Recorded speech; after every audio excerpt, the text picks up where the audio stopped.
Hi everyone, this is Julia. In my last video, my Japanese friend said something very interesting. Chinese people are often considered loud.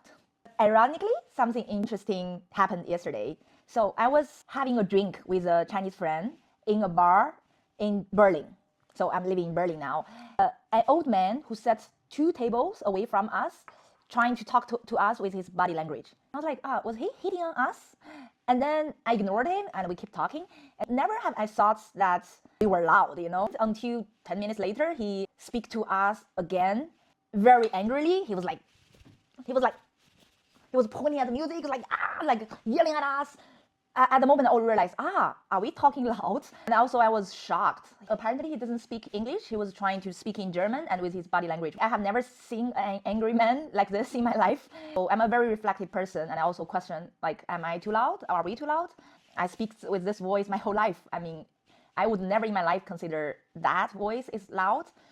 And then at the time I was questioning myself, and the waiter jumped in and told that old man that he should not speak to us like that. And so the music was louder than us, and he doesn't have the right to tell us what to do. 5 minutes later, the old man left. Afterwards, I had a few questions. So the first question would be really the cultural difference, how we perceive loud differently.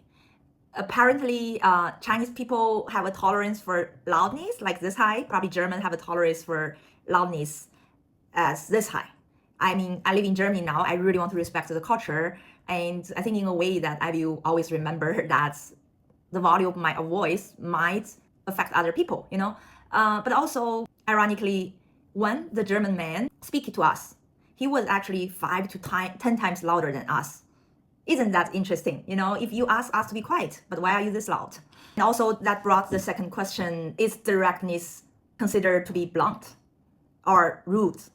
I mean, now I think back, that man can be extremely rude in China, to my opinion. But maybe that might be normal in Germany because people just speak what they think. In China, if you are irritated, if you are not happy with a certain scenario, normally we just left that environment, we just leave for somewhere else. Or we tell those person privately, can you do this or can you do that? Instead of yelling at you. And yeah, it's really kind of a cultural difference being direct or being subtle.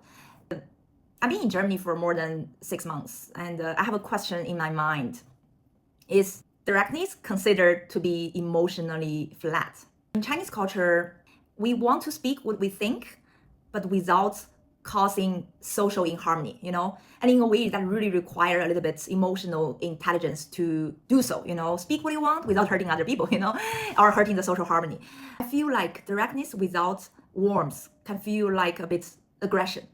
You don't feel like they're direct, you feel they are aggressive. So where is the line? When is directness healthy and when is considered to be rude? And then I have a bigger question. My friends bring up racism afterwards. And actually that also never came to my mind until my friend said so. Honestly, I don't know. I'm not comfortable jumping into that conclusion. But I'm wondering, what if we were 2 white American men sitting there and talking? Would that guy act the same? I went back to China a few months ago, telling my Chinese friend some of the discomfortable situation I encountered while I was in Germany.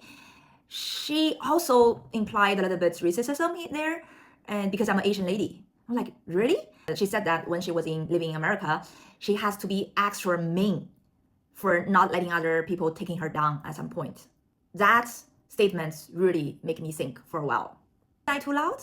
Maybe yes, maybe not. But I learned that communication isn't really about volume. It's about expectations, cultural norms, social norms, and how we interpret discomfort. So this also make me think there are deeper difference between living in China and living in Germany. And I will explore more of that in future videos. I hope you liked this video, and I will share more about my experience in Germany and in Europe. And let me know what you think about this video. If you liked this video, don't forget to give me a like and subscribe. I will see you next time. Bye bye.